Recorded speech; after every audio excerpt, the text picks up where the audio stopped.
Returning to our top story now, the Prime Minister's announcement about the end of COVID restrictions in England. Let's go back to Claudia-Liza in Birmingham. CL. Hi, Sean. Thank you. Yeah, we're going to be getting some reaction here from Birmingham in a moment. First, though, let's have a bit of a recap as to what these changes actually look like, shall we? Now, from Thursday, there's no longer a legal requirement to self-isolate if you test positive, and there'll be no more self-isolation payments. And from the 1st of April, COVID tests will no longer be free to the general public. And this spring, an extra booster jab will be offered to over 75s, as well as the most vulnerable people and care home residents. And as I said, let's get some reaction to that, shall we? Joining me now is Sukhjot Dami. He is head teacher at Beacon Hill Academy in Dudley. We also have Laura Price. She is a care worker and also a GMB union representative. And Lawrence Barton, who owns the Nightingale Club in Birmingham and is also chairman of the local Southside Business Improvement District. Good afternoon to you all. Thank you so much. There's a lot to take in. I know you were listening to Boris Johnson as he was speaking in the Commons. Lawrence, it has been a very difficult time, to say the least, for hospitality, for the nightlife industry. What are your feelings about these changes? It's been a catastrophe for the last 2 years, and it can't be overstated. The devastation to the whole sector has been truly a living nightmare.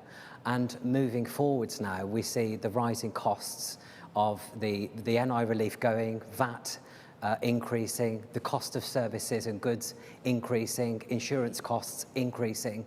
It is just literally one storm after another. So I'm hopeful that the latest announcement that society can move more freely, that helps us and aids a recovery. But as I say, the damage to the sector across the whole of the UK has been the perfect storm. It's been horrendous. Laura, what about the care home industry then? Boris Johnson's calling what he's done today, the removal of these regulations, a moment of pride. Are you proud about these changes? Well, as a care worker myself and a GMB union representative, COVID hasn't gone away for us. Unfortunately, we're still living with it. We feel that we wasn't supported throughout the whole pandemic at all.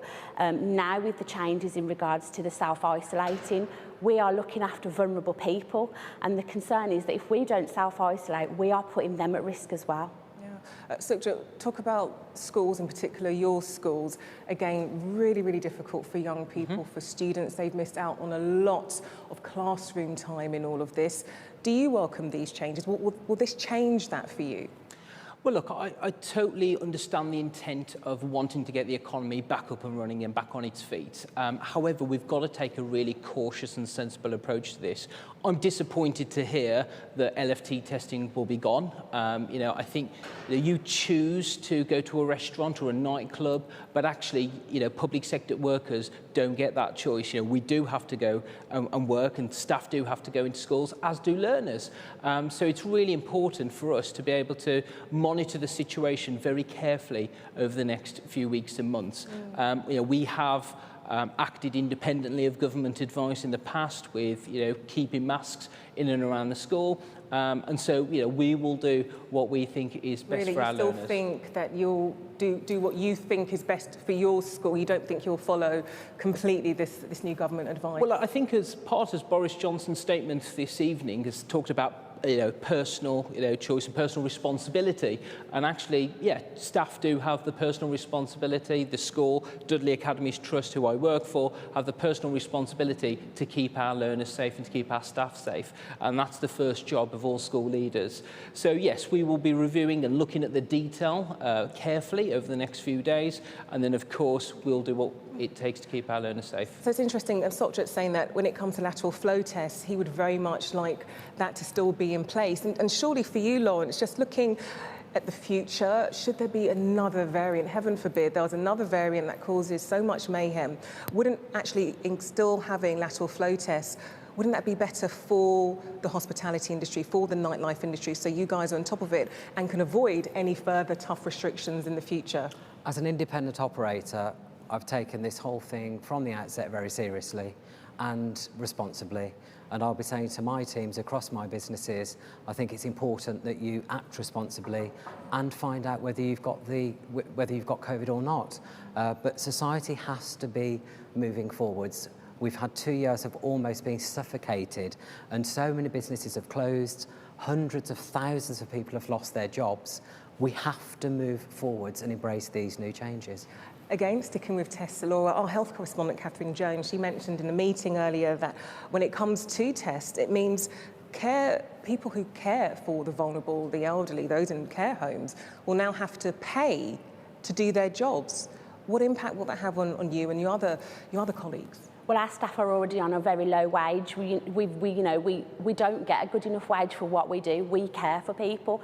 We're not getting the wage. So to have this extra thing that we're going to have to pay for, it isn't a good idea at all, because people are struggling already. People are going to food banks.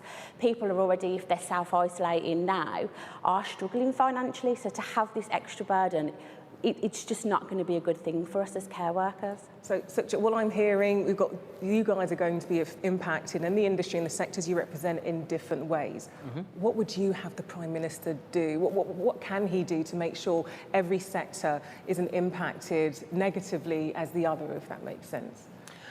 I think it's about offering reassurance, and one of the ways that the Prime Minister can do that is to continue to fund lateral flow tests, certainly for the public sector workers.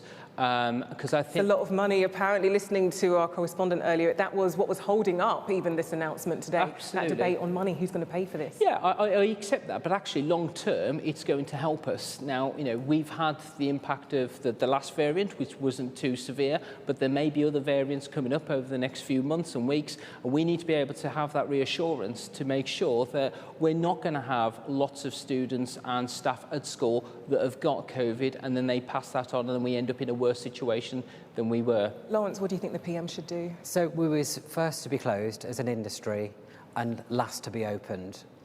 I've said throughout all of this, we have not received the support from the government that we need.